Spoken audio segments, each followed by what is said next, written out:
Okay, student, we have completed 2 lectures in this chapter. Now start lecture 3. Topic है nth terms in AP. Okay बेटा, good morning students, once again warm welcome. आज हम discuss करेंगे बेटा nth terms के क्वेश्चनों को. बेटा हमने इससे प्रीवियस लेक्चर में nth टर्म्स के बारे में डिस्कस किया था बच्चे कि nth टर्म्स क्या आती है बेटा एपी की, उसके बारे में हमने टोटली डिस्कस किया था बच्चे कि हमें कैसे वर्क करना होता है. nth टर्म्स का मीनिंग क्या होता है, उसके विच टर्म्स पूछे गए थे क्वेश्चंस में, डायरेक्ट क्वेश्चंस डिफाइन किए गए थे, हमने वो सब डील किया था बेटे. nth term from the and में भी डिस्कस किया था. लास्ट टर्म गिवन हो तो भी हमने क्या प्रोसेस अप्लाई किया था, वो कॉन्सेप्ट किया था. आज हम थोड़ा सा बेसिक से और क्वेश्चन को एक्स्ट्रा करके चलते बेटा. इसके देखिए क्या लिखा है बच्चे क्वेश्चन में. सब लिखा the 7th term of an A P is 32 and 13th term is 62. Find the A P. उसने कहा जो 7th टर्म है वो कितने की, उसने बेटा 32 है. 7th टर्म देखो कितने लिखी, 7th टर्म यानी 7 नंबर पे जो टर्म की जो वैल्यू आ रही है वो वैल्यू उसने 32 लिखी हुई है. और जो 13 टर्म दी है उसने बेटा वो कितने गिवन की, उसने बेटा 62. तो आपने 62 लिख दी 13 टर्म्स को. अब मुझे जब भी बताओ, आपको 7 टर्म्स गिवन की उसने, आपको उसने 13 टर्म गिवन की, उसने ये नहीं बताया कि उस एपी की फर्स्ट टर्म क्या है और कॉमन डिफरेंस क्या है, ये उसने को डिफाइन नहीं किया. तो सबसे पहले आपका टारगेट क्या है बेटा, सबसे पहले टारगेट यही है कि आप उस क्वेश्चंस में पहले ये सिलेक्ट कीजिए कि उसकी फर्स्ट टर्म कितनी है और उसका कॉमन डिफरेंस कितना है. कर लिया. फिर आपको पता है कि nth टर्म का फॉर्मूला क्या होता है, a plus n minus one into d. Clear हो की बात. अब मुझे एक बात हो, 7th टर्म यानी nth टर्म का formula a plus n minus one into d. तो 7th का क्या होगा, a plus 7 minus one into d. Clear होगी यहाँ तक बातें. इस तरह से A7 की वैल्यू उसने डिफाइन की थी कितने बेटा मेरे को, 32. तो मैंने A7 की वैल्यू पुट कर दी 32 is equal A plus 7 minus one कितना होगा 60. तो A की वैल्यू कितनी होगी बेटा, सॉरी A प्लस 60 की वैल्यू कितनी होगी आपके पास बेटा 32 होगी. क्लियर होगी यहाँ तक बातें. अब चलते हैं नेक्स्ट पॉइंट की तरफ. नेक्स्ट पॉइंट उसने मुझे क्या गिवन किया बेटा, नेक्स्ट पॉइंट उसने मुझे गिवन किया बेटा A13 की वैल्यू.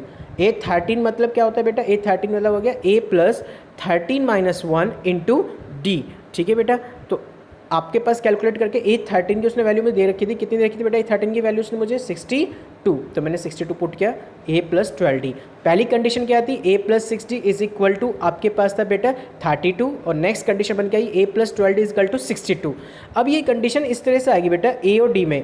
ठीक है ना. तो अब आपको करना क्या है, ऐसी इक्वेशनों को सॉल्व करने के लिए आप लोग एलिमिनेशन मेथड, सब्स्टिट्यूशन या क्रॉस मल्टीप्लिकेशन की हेल्प से ए और डी की वैल्यू को फाइंड करेंगे.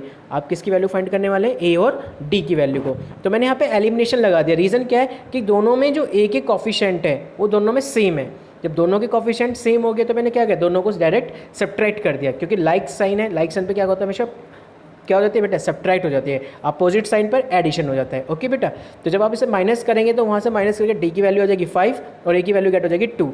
ए और डी तो गेट हो गया. अब ए और डी गेट करने के बाद उसने मुझसे क्या पूछा, find the A P.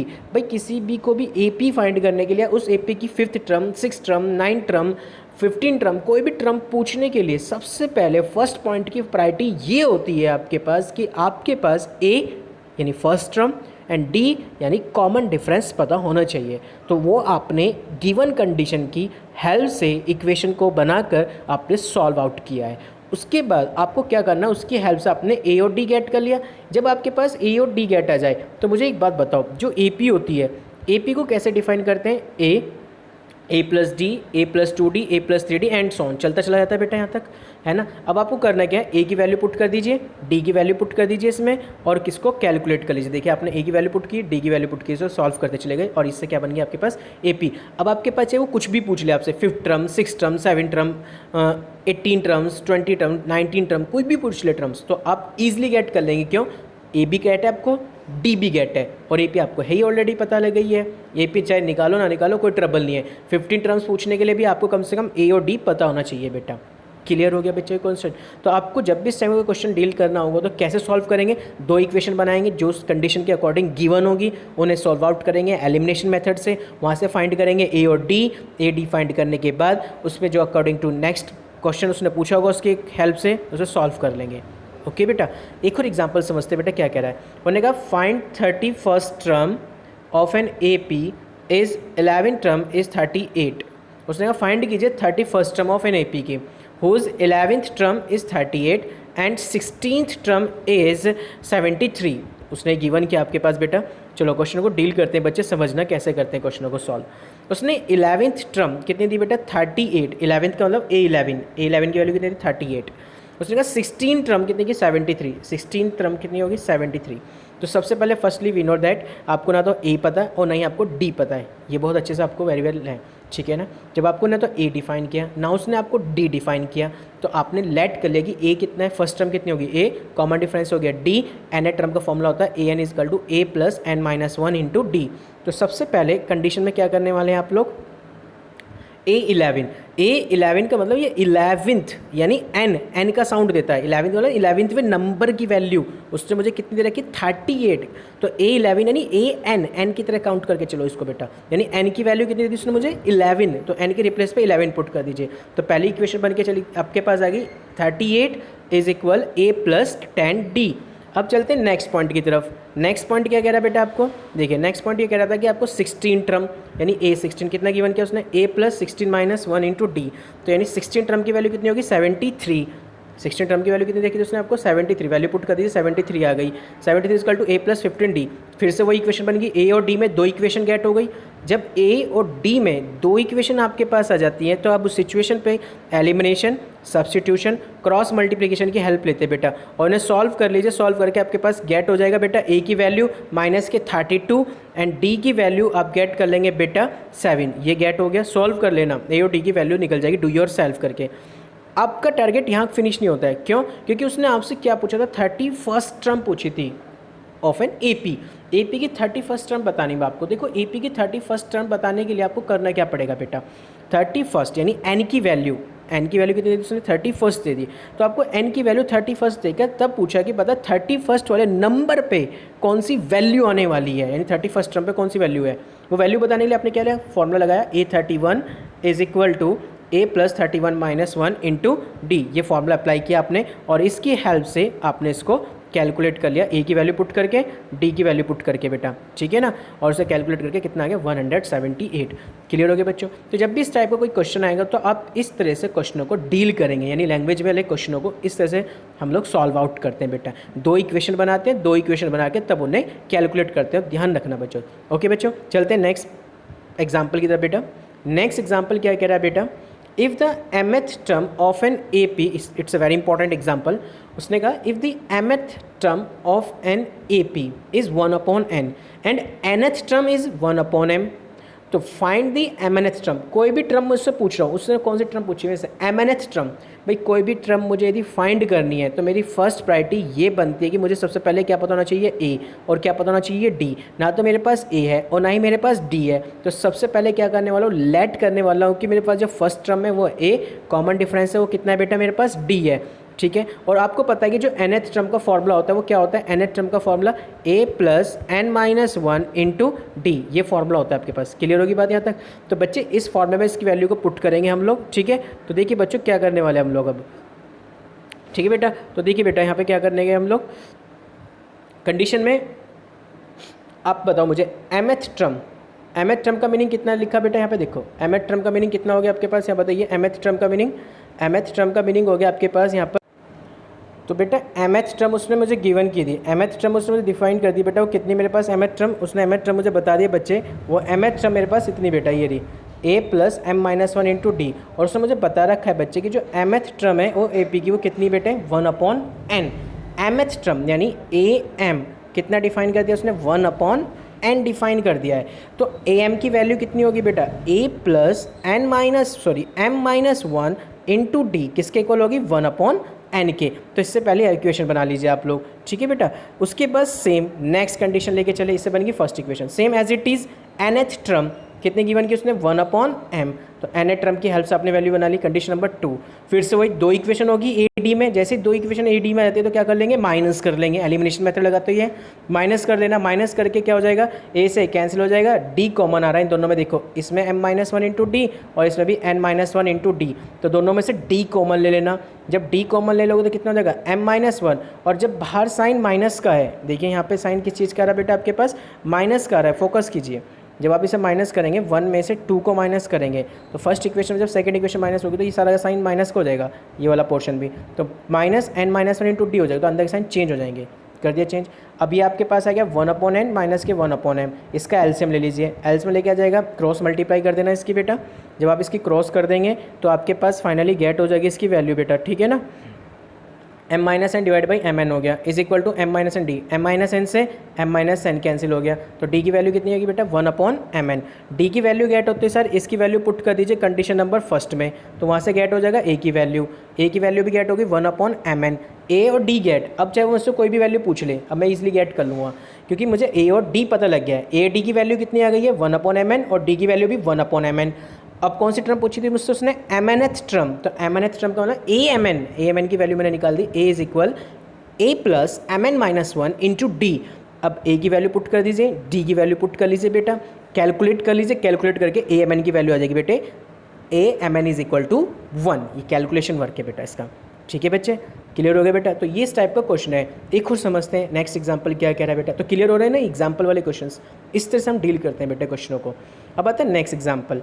Next example मुझे क्या कह रहा है बेटा, डिस्कस करते हैं। नेक्स्ट एग्जांपल में उसने लिखा बच्चे मेरे पास कि if m times the mth term, m times mth term का, mth टर्म मतलब am, उसका कितना टाइम, m टाइम, टाइम मतलब multiply, is equal to n time its nth term. किसके इक्वल है, nth टर्म के n टाइम्स के इक्वल है। उसने कहा कोई एक AP है, उस AP के mth टर्म का m टाइम्स, mth टर्म का m टाइम्स AP की nth टर्म के n टाइम्स के क्या है, इक्वल है। ये उसने आपको डिफाइन किया बेटा, समझ गए बात को कैसे कह रहा है, ठीक है ना। तो इक्वल कह दिया, तो यानी सीधी सीधी से हम पॉइंट के वैल्यूज़ डिफाइन कर देंगे। यहाँ पे पॉइंट डिफाइन करते सर बेटा मेरे पास कंडीशन आ जाएगी यहाँ पे इस चीज़ की, ठीक है ना बच्चे, क्लियर हुई बातें यहाँ तक बेटा। तो अब इसको डिफाइन करते हैं बेटा, देखिए कैसे करेंगे अब इस क्वेश्चन को। तो उसने मुझे डिफाइन किया है m इज इक्वल टू कितना हो गया बेटा आपके पास यहाँ पे, देखिए ध्यान से। तो बेटा देखिए इक्वेशन बना रखी है बच्चे आपके लिए, देखो ध्यान से समझिए क्या लिखी हुई है कि am is equal to NaN, mth term की वैल्यू उसने लिखी am a plus m minus one into d, और an की वैल्यू क्या लिखी उसने a plus n minus one into d. उसकी इनसाइड फिर आपने क्या कर ली बेटे, प्रोडक्ट कर ली, प्रोडक्ट करके आपने उसकी कंडीशंस को सॉल्व आउट किया। सॉल्व करने का तरीका क्या, m की इनसाइड मल्टीप्लाई तो कितना गया am, m की इनसाइड मल्टीप्लाई तो कितना हो गया mm minus one into D. इस तरह से n की मल्टीप्लाई इनसाइड होगी na, n की मल्टीप्लाई d के साथ n minus one into D. a वाली टर्म्स क्या कर लिया कि लाइक फेस वन साइड कर लीजिए, अदर फेस वन साइड कर लीजिए, यानी लाइक फेस वन साइड कर लीजिए आप लोग। तो मैंने a वाली प्रॉपर्टी वन साइड ले ली और d वाली प्रॉपर्टी को वन साइड ले लिया। तो a वाली प्रॉपर्टी क्या थी am माइनस के na, और बेटे आपके पास जो d वाली प्रॉपर्टी थी वो d वाली प्रॉपर्टी क्या आ गई आपके पास बेटा na प्लस इसके अंदर मल्टीप्लाई कर लीजिए n स्क्वायर माइनस के n, और फिर इस साइड आ गया m स्क्वायर माइनस के m, दोनों में से कॉमन आ गया है d, ठीक है। ये आ गया पॉइंट अब आपके पास, इन दोनों में से कॉमन ले लीजिए। जब आप कॉमन ले लेंगे बेटा तो कॉमन वाली कंडीशन में आपके पास ये वैल्यू मिल जाएगी आपके पास बच्चे am minus one into D. यहाँ पर ये बच्चों स्क्वायर वाली प्रॉपर्टी एक साथ ले लीजिए, n स्क्वायर और m स्क्वायर, इन दोनों को एक साथ ले लिया मैंने, तो कितना आ गया n square minus m square. फिर मैंने क्या किया, जो सिंगल पावर का था उसे एक साथ ले लिया बेटे, पहले डबल पावर एक साथ यूज़ कर ली, फिर सिंगल पावर यूज़ कर ली एक साथ बेटा, ठीक है। उनको इसमें बन गया जब n स्क्वायर माइनस मैंने m स्क्वायर लिया तो इसमें बन गया बेटा a square minus b square की आइडेंटिटी। तो a square minus b square की आइडेंटिटी क्या कहती है बेटा, एक बार प्लस और एक बार माइनस। तो आपने एक बार क्या किया, जैसे प्लस कर दिया, एक बार से क्या कर दिया माइनस कर दिया, तो ये आ गया n प्लस m और n minus m।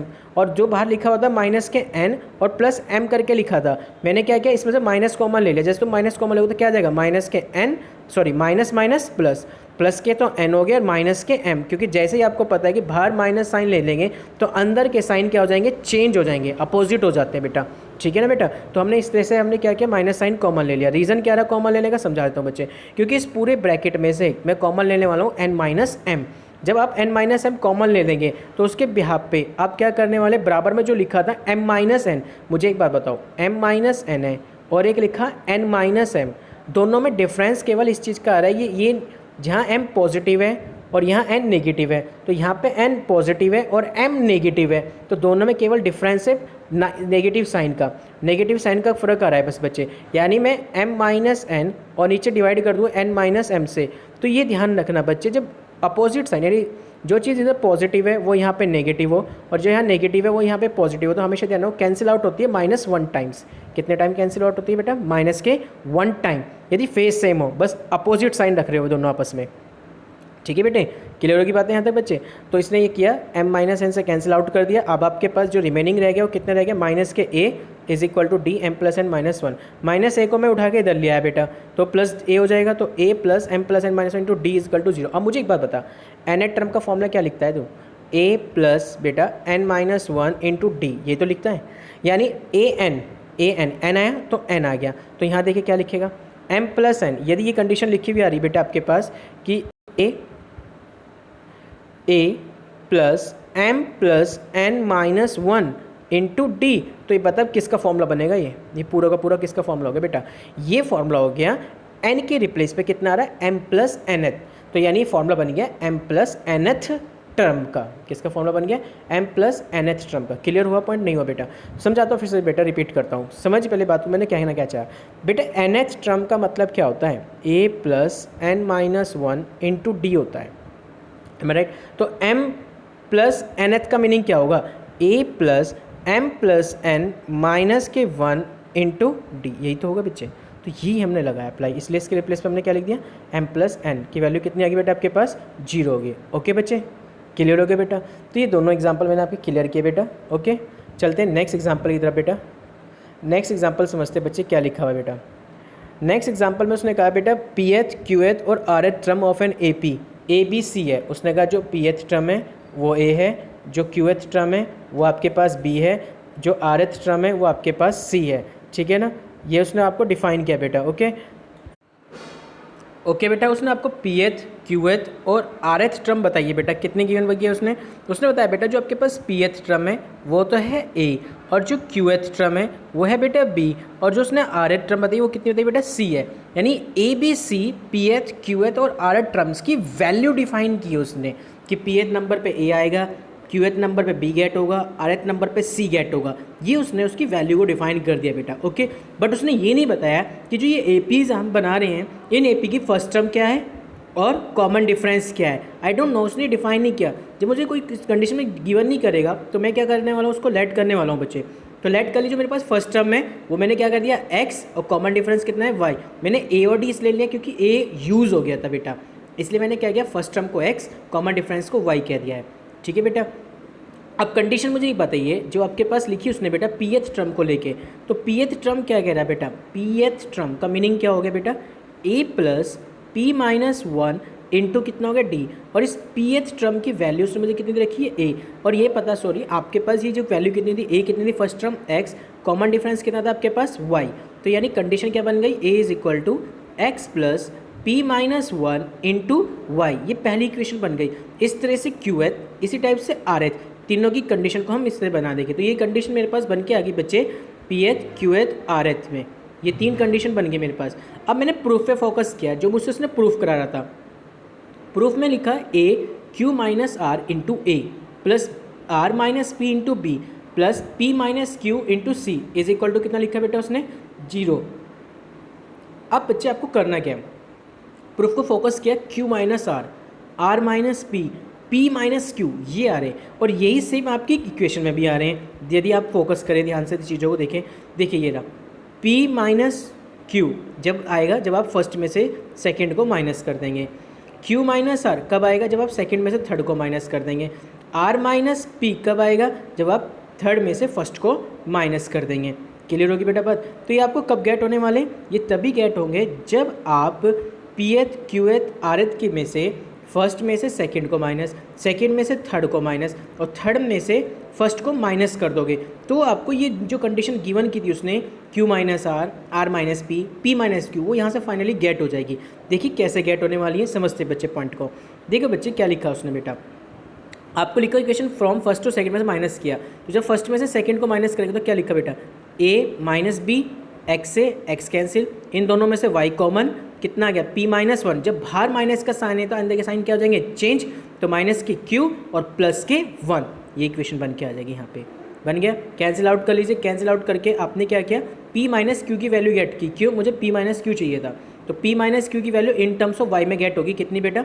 P minus q is equal to a minus b divide by y. Same as it is आप क्या करने वाले हैं, सेकेंड में से थर्ड को माइनस करने वाले हैं। तो आपने सेकेंड में से आपने क्या किया, थर्ड को माइनस कर दिया। जब आपने सेकेंड में थर्ड को माइनस किया तो कितना आएगा बेटा, बी माइनस सी, एक्स से एक्स कैंसिल, इन दोनों में से क्यू कॉमन, क्यू कॉमन लेके साथ कैंसिल आउट हो जाएगा। तो यहाँ पे आर माइनस पी की वैल्यू गेट हो जाएंगी। क्यों, क्योंकि टारगेट क्या है, टारगेट ये है क्यू माइनस आर की वैल्यू गेट करना, आर माइनस पी की वैल्यू गेट करना और पी माइनस क्यू की वैल्यू को गेट करना, ये हमारा टारगेट था। तो हमने तीनों वैल्यूज़ यहाँ से हेल्प ले ली, पी माइनस क्यू की वैल्यू गेट कर ली, क्यू माइनस आर की वैल्यू गेट कर ली और थर्ड में से फर्स्ट को माइनस करके आर माइनस पी की वैल्यू गेट कर लिए। जब मेरे पास तीनों वैल्यू गेट होगी बेटा, तो मैंने क्या किया उस सिचुएशन पे, इन तीनों की वैल्यू को LHS साइड में पुट कर दिया, ये रहे LHS साइड। और यहाँ पुट करने पर क्यू माइनस आर के रिप्लेस पे क्यू माइनस आर की वैल्यू, आर माइनस पी पे आर माइनस पी की वैल्यू, पी माइनस क्यू पर पी माइनस क्यू की वैल्यू, तीनों की वैल्यू पुट कर दीजिए। देखिए वी टेक जो मैंने ले रखी कंडीशन यहाँ पे, इन तीनों की वैल्यू पुट कर दीजिए। जब आपने वैल्यू पुट कर दी तो ध्यान से समझना बच्चे, जब आप वैल्यू पुट कर देंगे तो आपके पास जो वाई है, सबके अपॉन में वाई है, देखो ये upon y upon y upon y, सबके अपॉन में से मैंने वाई कॉमन ले दिया, वो ये आ गया। ठीक है, अंदर ए की मल्टीप्लाई कर दी ए बी माइनस ए सी, अंदर बी की मल्टीप्लाई कर दी b c minus a b, अंदर सी से मल्टीप्लाई कर दी ए सी माइनस बी सी, सब कैंसिल आउट हो जाएगा। कितना आ जाएगा बेटा, फाइनली आपके पास 0। तो ये इस टाइप के क्वेश्चन को हमने सॉल्व करना सीख लिया बेटा। तो ठीक है बच्चे, तो इस टाइप के क्वेश्चन में क्या आता कि हमें पी एथ क्यू एथ आर एथ 3 इक्वेशन की कंडीशन दी थी, जिसमें उसने मुझसे क्या प्रूफ कराया कि q minus r into a plus r minus p into b plus p minus q into c is equal to किसका होता है बेटा, 0 के होता है। तो हम लोग जब भी इस टाइप का क्वेश्चन हमें डील करने के लिए देगा तो हम लोग इस पैटर्न सॉल्व करेंगे कि फर्स्ट में से सेकंड को माइनस, सेकंड में से थर्ड को माइनस और थर्ड में से फर्स्ट को माइनस। रीज़न क्या है, रीज़न है अकॉर्डिंग टू प्रूफ, प्रूफ के अकॉर्डिंग हमने काम किया बेटा। ओके बच्चे, चलते हैं नेक्स्ट एग्जाम्पल की तरफ बेटा। नेक्स्ट एग्जाम्पल देखिए क्या कह रहा है बेटा आपको, find the first negative term in AP. AP की फर्स्ट नेगेटिव टर्म गेट करनी बेटा, ध्यान रखना एपी की फर्स्ट नेगेटिव टर्म तभी गेट हो पाएगी आपको फाइनली जब nth टर्म की वैल्यू लेस देन 0 होगी। भाई 0 आने का मतलब क्या है, नेगेटिव गेट होना, और ग्रेटर देन आने का मतलब क्या है, पॉजिटिव गेट होना। समझ में आ गई। यदि आपसे एग्जाम में पूछने लगा कि फर्स्ट नेगेटिव टर्म बताओ, तो आप क्या बताएंगे, आप बताएंगे कि जो एपी की जो फर्स्ट नेगेटिव टर्म होती है वो होती है an लेस देन 0। पेपर में एग्जाम में पूछा गया बेटा फर्स्ट पॉजिटिव टर्म बता कितनी होगी, तो आप बताएंगे an ग्रेटर देन 0। क्लियर है कि बेटा, ये ग्रेटर देन के लिए और ये लेस देन के लिए, यानी जब आपसे नेगेटिव पूछेंगे बेटा वो, ठीक है ना। तो चलते हैं बेटा क्वेश्चन को डील करते हैं। क्या कहना चाह रहा है बच्चे, क्वेश्चन में आपको उसने ए गिवन किया, एपी का ए है 129, डी 120 में से 129 माइनस कर दिया, डी की वैल्यू होगी -9। फॉर्मूला आपको पता है कि a n is less than 0 हो जाएगा, a plus n minus d is less than 0, less than value put की, वैल्यू पुट कर कैलकुलेट किया। कैलकुलेट करने बस इसमें एक चीज़ ध्यान रखना, जो नेगेटिव, देखो मैं आपको एक पॉइंट बताता हूँ बेटा, यदि ए लेस देन बी है, ये थोड़ा सा पॉइंट ध्यान रखना, ठीक है ना। a प्लस बी यदि आप दोनों तरफ ऐड कर रहे हो, सॉरी सी से दोनों तरफ आपने सी ऐड कर दिया, तो इस साइन पर जो इसे बोलते हैं इनइक्वालिटी का साइन, इस पर कोई फ़र्क नहीं पड़ेगा।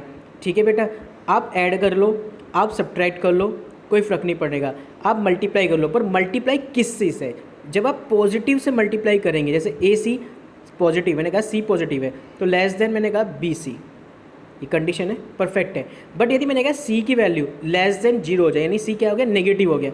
जैसे ही सी नेगेटिव हो जाएगा बेटा, तो उस टाइम पर ध्यान रखना, आपके पास क्वेश्चन था ए लेस देन बी, तो जैसे सी नेगेटिव हो जाएगा तो सी नेगेटिव तो साइन चेंज हो जाएगा, लेस देन ग्रेटर देन हो जाएगा बी सी के, ठीक है ना। उसके बाद हम लोग कंडीशन को सॉल्व करेंगे, तो इसके भी पे हम लोग कंडीशन को डील करते हैं बेटा। बस ये पॉइंट ध्यान रखना जब भी आपके पास कंडीशन को गिवन करेगा। तो अब आपके पास चलते हैं क्वेश्चंस को लेके बेटा। क्वेश्चंस में क्या था आपके पास, सॉल्व आके आ गया 138 माइनस के 9n लेस देन 0। मैं -9n को इस साइड ले आया, तो जैसे हम 9 - 9 को इस साइड ले गए तो कितना 138 इज लेस देन 9n, तो यानी n की वैल्यू लेस ग्रेटर देन होगी, क्योंकि जिधर की तरफ मुंह खुला होता है वो नंबर हमेशा बड़ा होता है, जिधर की तरफ चोंच होती है वो छोटा होता है, ठीक है ना। तो यही चीज़ वो समझाने की यहाँ कोशिश कर रहा है आपको कि यदि n की वैल्यू ग्रेटर देन कितनी हो रही, 115 होल 3/9, 15 होल 3/9 में ये कह रहा है n की जो वैल्यू होगी वो इससे तो ज़्यादा होनी चाहिए, यानी इससे ज़्यादा होने पर मेरे पास क्या गेट होगा, फर्स्ट नेगेटिव टर्म गेट होने वाली है। तो फर्स्ट नेगेटिव टर्म गेट कब होगी, जब n की वैल्यू 15 होल 3/9 से ज़्यादा होगी। इट मीन्स 15 से ज़्यादा, 15 से ज़्यादा इट मीन्स कौन सी आएगी फर्स्ट नेगेटिव टर्म, 16 हॉल में आ गया था ना ये, तो 15 से ज़्यादा का मतलब क्या होगा, 15 पॉइंट समथिंग है इसका मतलब, 15 से ज़्यादा मतलब कितना 16, यानी n की वैल्यू 16 होगी। क्योंकि ध्यान रखना एन जो नंबर्स होते हैं वो कभी फ्रैक्शन में गेट नहीं किए जाएंगे इन एपी में, ध्यान रखेंगे इस चीज़ को। एपी में कभी एन फ्रैक्शन में गेट नहीं होता है बेटा, तो इसलिए इसकी जो फर्स्ट नेगेटिव टर्म गेट होगी वो ध्यान रखना कितनी होगी, 15 से ज़्यादा, इट मीन्स 16 गेट होने वाली है। ओके बच्चे, तो ये पॉइंट ध्यान रखना जो अभी मैंने आपसे डिस्कस किया था इनइक्वालिटी को लेके बेटा। यदि a लेस देन b है और आप किसी माइनस से मल्टीप्लाई करना चाह रहे हैं तो इक्वलिटी का फ़र्क हो जाता है और ये इस तरह से लिखा जाएगा जहाँ पे आपने बताया कि c की वैल्यू लेस देन 0, कोई नेगेटिव नंबर है मतलब। क्लियर होगी बेटा बात? हाँ, आप यदि किसी नेगेटिव नंबर को राइट हैंड ले जाना चाह रहे हैं तो पॉजिटिव हो जाएगा, ठीक है ना, इनइक्वालिटी है। बाकी इसका जो डेप्थ में डिस्कशन करूंगा वो 11th क्लास में करते हैं बेटा, हायर क्लासेस में, ठीक है ना। फिलहाल अभी इतना समझेंगे यहाँ पे, जो भी नेगेटिव होगा आपके पास टाइप का नंबर उसको इनइक्वालिटी के इधर ले जाना बेटा, ठीक है ना। समझ में आ गई बात बेटा यहाँ तक? चलते हैं नेक्स्ट पॉइंट की तरफ बच्चे। नेक्स्ट में क्या कह रहा है बेटा, नेक्स्ट देखिए क्वेश्चन में क्या गिवन किया उसने आपको। फर्स्ट पॉजिटिव टर्म के बारे में डिस्कस कर चुका जो नोट में लिखा हुआ है। अब चलते हैं नेक्स्ट एग्जाम्पल। नेक्स्ट एग्जाम्पल क्या है, Ramkali saves ₹5 in the first week of a year, okay, and then the increased her weekly saving by ₹1.75. If in the nth week her weekly saving become ₹20.75, find n। उसने कहा रामकली जो है बेटा year के जो week आते हैं फर्स्ट वीक में ₹5 सेव करती है, उस तरह से हर वीक में वो इंक्रीज़ करती जा रही है अपनी सेविंग को, 1.75 इंक्रीज़ बढ़ाती जा रही है। यानी पहले कितने थे 5, नेक्स्ट वीक में कितने हो गए, पहले 5 तो करना था उसे, अब नेक्स्ट वीक में कितना करेगा 5 में ऐड कर देगी 1.75, यानी इतने करेंगे। फिर उससे बड़े नेक्स्ट वाले वीक में कितने करेगी, जितनी अमाउंट आई थी उसका 1.75 ऐड कर देना, फिर जितनी अमाउंट आएगी उसमें फिर से क्या कर देना 1.75, जितनी अमाउंट होगी 1.75। तो ये पूछा कि ऐसे वो कितने टर्म्स तक वो करती जाएगी। तो उसने पूछा बेटा कि आपसे कि बता इफ़ दी nth वीक तक, बता nth वीक तक उसकी अमाउंट कितनी होगी है, ठीक है ना। तो nth वीक तक उसने बता दिया आपको कि जो उसकी अमाउंट है वो कितनी है 20.75। तो ऐसा करने पर जो उसको सेविंग हो गई, जो उसकी सेविंग आई है वो कितनी आई है 20.75, वो कितने टाइम पर आई है, यानी कितने वीक में आई है, वो वीक बताने मुझे, इतनी एन बताना है मुझे। समझ में आ गई बात बेटा? तो फॉर्मूला आपको पता है, बेसिकली फॉर्मूला क्या होता है, nth टर्म का फॉर्मूला आपको पता है बेटा, an is equal to a plus n-1 into d, क्योंकि स्टार्टिंग कहाँ से हुई थी ₹5 से, फिर बढ़ते चले गए 1.75 ऐड करते तो कितना हो गया 6.75। तो ये हो गया a और d निकाल लीजिए 6.75 में से माइनस करके 5 को, तो वहाँ से क्या गेट हो जाएगा आपके पास, d गेट हो जाएगा बेटा, ठीक है ना। तो वहाँ से a गेट हो गया, d गेट हो गया, फाइनली आपने nth टर्म गेट कर ली बेटा। n की वैल्यू कितनी आ गई बेटा 10 आ गई। क्लियर हो गया बच्चे बात? तो इस तरीके से आप लोग क्या गेट कर लेते हैं बेटा, इसका nth टर्म को गेट कर लेते हैं। फाइनल बच्चे बात? क्लियर हो गया क्वेश्चन? तो रामकली सेव्स कर रही थी ₹5 वीकली, हर ईयर में कर रही थी, पर उसने कहा कि पता है nth वीक में जो इसकी अमाउंट थी वो इतनी आ गई थी। तो पूछा कि पता है जो n वीक है, जो n वीक हो रहे हैं ये कितने वीक हो रहे हैं, कितने वीक में जो इसकी अमाउंट है वो 20.75 हो रही, तो वो आपने बताया है nth के फॉर्मूले की हेल्प से। क्लियर होगी बेटा बात?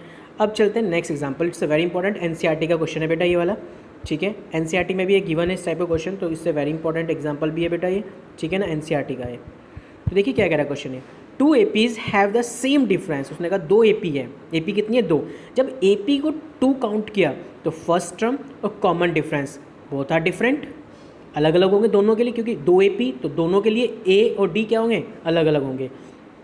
The difference between their 100th term is in 100। उन्होंने कहा 2 AP के बिटवीन जो डिफरेंस आएगा वो कितना कह दिया उसने बेटा मुझे 100 कह दिया है, और उसने कहा कि बता 1000 टर्म्स के बिटवीन जो डिफरेंस होगा वो कितना होगा वो बताना मुझे। बहुत ईजी है बेटा।